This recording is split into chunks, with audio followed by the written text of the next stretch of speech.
Don't be shy, 'cause life won't bring you down too far.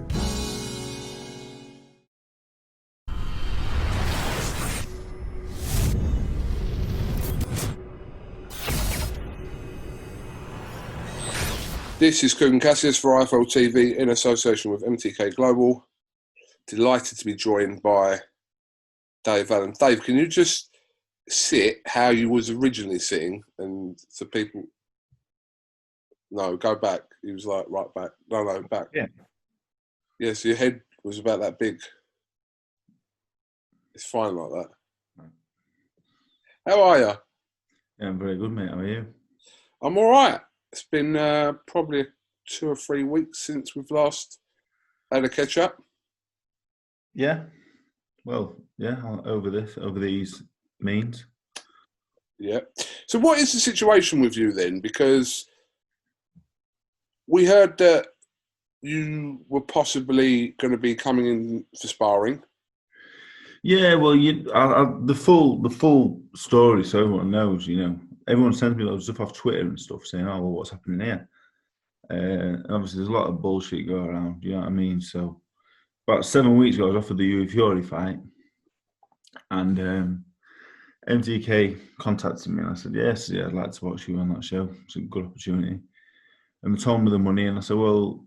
When I was meant to box Daniel Dubois, I spoke to Eddie, and Eddie said, "You don't need to box him." I said, "I'll get you a fight for the same money, no problem at all." I said, "All right." So he said, "Don't take it and wait." I said, "All right, cheers," and I'll wait. So when I got the call about the Yuri Fury fight, I thought, well, Yuri Fury is a similar level to Dubois, so I thought I'll get the same money for it, and it wasn't. Obviously, what's going off and stuff, it's understandable, but so I just said no, thank you, because it was 3 times less than that. So I said no. So MTK, just go back and see what you can get. If you get anything more, I'll probably do it because I want a box. I then never heard anything about the Yuri Fury fight for like 3 weeks. I then got a call saying it's not happening. And I went, well, yeah, kind of presume that. I've not heard anything for 3 weeks. So, and then anyway, last week I saw the video of you and Ed about me possibly being on the show. So I messaged Ed and I just said, what's happening, mate? Like, I could do with knowing. I've not sparred for like a year, really. Like, I could do with knowing. Into possibly an 8-rounder with an Irish-American fella. That's all right, sound. So I spoke to Jamie, went straight back to the gym. Then Jamie was on there with Akib, and I said to Jamie, I said, "Have you heard anything, mate?" "I've not heard anything." He said no. He said the fight's off, mate. He said, "You're not on the August 22nd. So, all right, that's fine." I said, "It's all right, we'll just keep training." And I accepted to spar with Povetkin, and then 24 hours later, that got cancelled as well. And that's pretty much it. I was never offered the Bakole fight. He was meant to fight my friend Joey Joecko. I think Joey messaged me, said, "I'm coming to England to box Bakole." I said, "Oh, brilliant news." I said, "I'm there sparring Povetkin." And then he messaged me a few days later saying, "I've got to the airport and now the fight's off with Bakole." So I was never offered the Bakole fight either. So, and that's pretty much it. That's all the gossip that I've got. So, Right, so let's just get some clarity. So, yes, you've explained kind of what the situation is from your side. So, Yuri Fury fight, you turned the fight down because the money wasn't right for you. The financial terms weren't right for you, correct? Well, Tommy Stalker rang me and said, "Want to watch Yuri Fury on the 22nd of August?" I said, "Yeah, of course, mate." Yeah, I said, "Well, what's the money?" And I just said, "Yeah." And he said, "All right, I'll get back to you with what the money is." I said, "All right, sound." So he told me, and I just said, I think he's on a similar level to Dubois, I think, you know, on a pay-per-view show. I just thought the money would be better than it was. So I just said to him, I said no. I told him about a conversation that I'd had previously, and he said, "That's fair enough, we'll try." I hear something back 3 weeks later just saying that that's not possible. I said, "That's understandable with the current climate and stuff," but I just, I used to just take silly fights for silly money, and I just said I don't want to do it no more. Okay. So if I want to box these big names, I want paying properly. I want people to. I just want what I was told I would get, so that's what I'm waiting for now. Okay, so you was never offered a fight with Martin Bakole, who I think I've read Billy Nelson put a tweet out or a status out earlier to say that Martin Bakole won't be on the August 22nd show, but I think he's possibly going to be on a show in September. Yeah, a lot of people message me saying I turned down the Bakole fight. No one's offered me the Bakole fight, and I'm not saying I would have took it anyway because he's good. But no, I was never offered the Bakole fight at all. I was offered the Fury fight, but lately, just a lot of people just saying that I'm turning down this fight and that fight for this reason and that reason. But the honest truth is, the only fight they offered is the Hughie Fury fight. I turned it down for reasons, for no other reason than I just want what I was told I would get. That's the only thing. And I was going to fight the Irish kid. Money wasn't even discussed, but it was the right fight. It was one that I thought, Kennedy. yeah, and it was really winnable. I thought that's a really good fight. That's the kind of fight that I need. I don't want to fight the journeyman, and I don't want to be going way above my level. I want a good, solid fight, 50-50, probably me and him. Good fight, and I was happy just to take it for whatever when that fell through. So that's basically it, you know. I just that's it. So obviously, yeah, the situation regarding exemptions, etc., meant that you weren't required to come in for sparring, and neither was Derek Chisora, who was also talked about in sparring, because that bubble, or this week, shall we say, because they're fighting next week, would have consisted of like Povetkin, yourself, Chisora. White would have joined it at some point. I mean, it would have just been a heavyweight, whatever. But yeah, but I don't think anyone really cares about me, to be honest. Chisora and Dylan White might have been interesting, but I'd probably just been sat in my room and whatever else, and no one would really cared. But yeah, you know what? I was more disappointed that the Povetkin sparring fell through. And to be honest, when the Russian fella contacted me, I was a bit like, should I go and spar? Because I thought it's not disloyalty, because it's not like me and Dylan White haven't spoken for over a year. But at the same time, there was feeling of, well, should I go or not? Is it right to go? And I spoke to my mates and they said, how can you give up the opportunity to spar one of the best heavyweights in the world? You know, you're going to get paid for it. I've only boxed once in 12 months, 13 months. So I was going to go and it fell through. But I don't think anyone cares. I don't think anyone would have cared about me sparring Povetkin, because why would you? You know, they might have seen it as a positive. But yeah, it fell through anyway. So, but I'm 28 years old now. I'm in really good shape. I'm really fit. I'm really enjoying boxing. So something will come up. You know, years ago, my head just fell off and I got really fat and felt sorry for myself. But at the minute, it is what it is. so just to clarify, again, you're definitely not going to feature on the 22nd card. No, I texted Eddie today, as soon as I saw the Bakole fight fell through. I texted Ed and I went, Ed, if I'm on the bill, I need to know today, because I need to spar. Like, I'm in physically good enough shape. I weigh 17 stone 9. I'm running well, everything, but I could do with sparring a couple of times. So I just sent him a text straight away and went, Ed, if you need me, like if there's a fight there for me and it's the right one, I'm here for you. I'm not here for you, you know what I mean? But like I said, I'm here. Like, I'm ready to go. Just give me a bit of notice. I've not had anything back, so I presume that I won't be on. So, You send this message. pardon? When did you send this message? About as soon as we called, as soon as I saw someone sent me the Billy Nelson tweet, and as soon as I saw it, I texted Ed straight away and I said, Ed, if you need me, I'm here. And he read it about 30 seconds after. I've not heard anything, but if it's the right fight, it's the right fight. It's difficult at the minute with what's going off, but you know. So what's a deadline day for you to know if there was even a remote possibility of you featuring on that card? Because the card at the minute looks incomplete, especially with obviously Bakole's situation now, according to Billy Nelson. Yeah, the card looks incomplete, so something does need to feature on there. And there's what's the day today? 10th. There's 12 days until then. So when would you need to know? I think White, Povetkin, Taylor, Pursoon and Congo Clay, they're 3 really good fights. Yeah, but they just can't just have 3 2 more. Yeah, you need 2 more. I just want to. Jamie's away with Carlframpton all week as well, which makes it a little bit more difficult.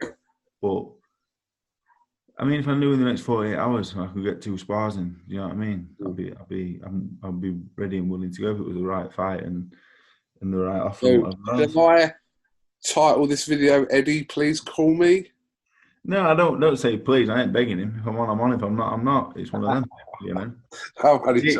Years ago, I'd have pestered him, I'd have hounded him, but no, I'm just waiting, you know. The right fights, like I say, the right fights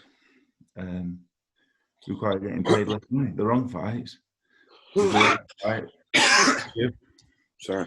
The wrong fight is the right fight. If the money is right and the right fight is okay for less money, but it is what it I'm is. pretty sure you'll get a response from him at some point tonight. I mean, it's 6:20, so I'm assuming you'll get some sort of response from him about it. You know what? Like Eddie's been great with me. You know what I mean? I'm not sure he's my mate. Like, I'm not sure we're mates or nothing. But I've got a lot of time for him, and I'm grateful for everything that he's done for me. So I'm at that point in my life now. I'm training really hard, and when a fight comes up, proper fight, and it'll happen. Which I'm sure it will at some point. But I'm grown. I can wait, and my happiness and everything doesn't depend on the boxing. So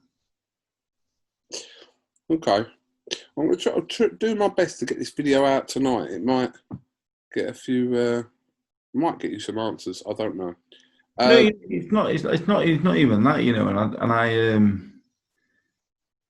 I'm just at the minute. It's just like a no man. Everyone, I think a lot of people just in a what's the word? Like a no man's zone. Like no one really knows what's going on. No man's land.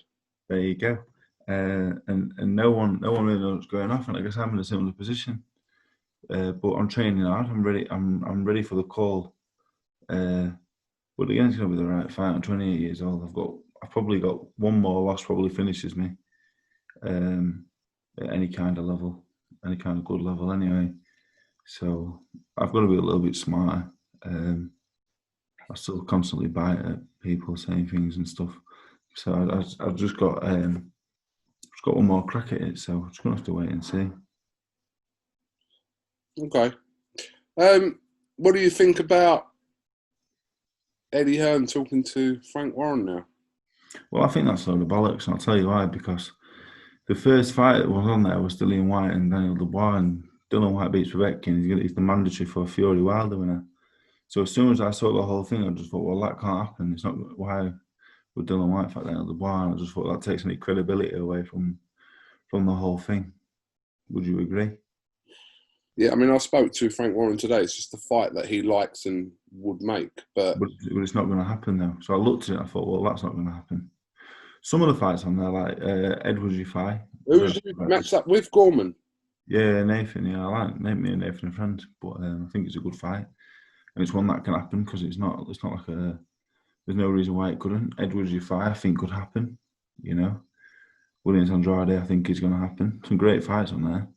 But when you start the whole thing off with Chisora, Joyce, and Dubois, White, two fights that just aren't going to happen, it just takes any credibility away from the seriousness of it. If you look at it with a bit of common sense, so any excitement for me was just dimmed when I saw them two fights because it's just not going to happen. But it's great to talk about. It gives everyone something to talk about, and he got everyone's name who was involved in some spotlight. The fact that they're talking though could be looked at as positive for boxing because they've never had a conversation before, and they have now. Because there are fights to be made there, regardless of whatever. I mean, I'm not saying specifically it was the ones that were listed on the poster or whatever, but there are fights to be made between the stables. There's a lot of good matchups that could be made. Yeah, I think they should, and I think it should start. They're saying, "Oh well, Fury Joshua's the one that's got to start it all off." I don't think so. I think Conor Ben and Jenkins should be the one to start it all off for the British welterweight title. It's been ordered, isn't it? So. That should happen at fight camp. You know, if they're going to work together, then it doesn't need to start with Fury Joshua. Start with Conor Ben and Chris Jenkins. That's the one that makes the most sense. Mm-hmm. You know, make fights like me and Nathan and fights that are a few levels down. They're the easier ones to make if they want to work together. Mm. You know, so I'm not negative. I see things in black and white for what they are. So I think Jenkins and Ben's the one to make if they want to work together and start a working relationship. That's one that makes sense. That's one that's being ordered. It should have happened at fight camp. So we'll have to see how it all plays out. But so yeah, as of now, we don't know kind of your situation. It may change in the next 24 to 48 hours. We'll have to wait and see. So, but I'm assuming you will get some sort of response from Mr. Hearn later on. Yeah, I've been training now for a good while with Jamie and also back home. Not in Manchester full time because there's no fight on, so the expense and stuff doesn't equate to making sense being over there full time. But I'm very fit. I was hoping to box on the 22nd, maybe have another win in the meantime, and then box Fabio Wardley. Once Joyce and War vacate, I'd love to get myself in a position to fight for the British title against Fabio or whoever else. I think Fabio is he's a special talent, to be honest. What he's achieving with the limited experience that he's got, I think he's a bit special. But I think if I got him by the end of the year, I would beat him. So I just want to. I'm trying to navigate myself into a position where I can get that British title fight at the end of the year. So I'm just hopeful of getting a couple of fights in before December time. All right. Well, listen, keep us posted on any developments regarding this, and we'll do another catch up in a week if you get some news. Yeah. I'm not gonna bother Eddie again. You'll see my name popping up all the time. But no, if I'm on the 22nd or not, hopefully September the latest. Yeah, you know, people say they've heard it all before that I'm training this and that, but I'm in really good shape. Give it another crack once I get beat. If I get beat again, you know, I'll probably have to go down. If I get beat again, I have to go down the route of, if I want to continue boxing, I have to really drop down the levels or travel around Europe, Danny William-esque for a few years.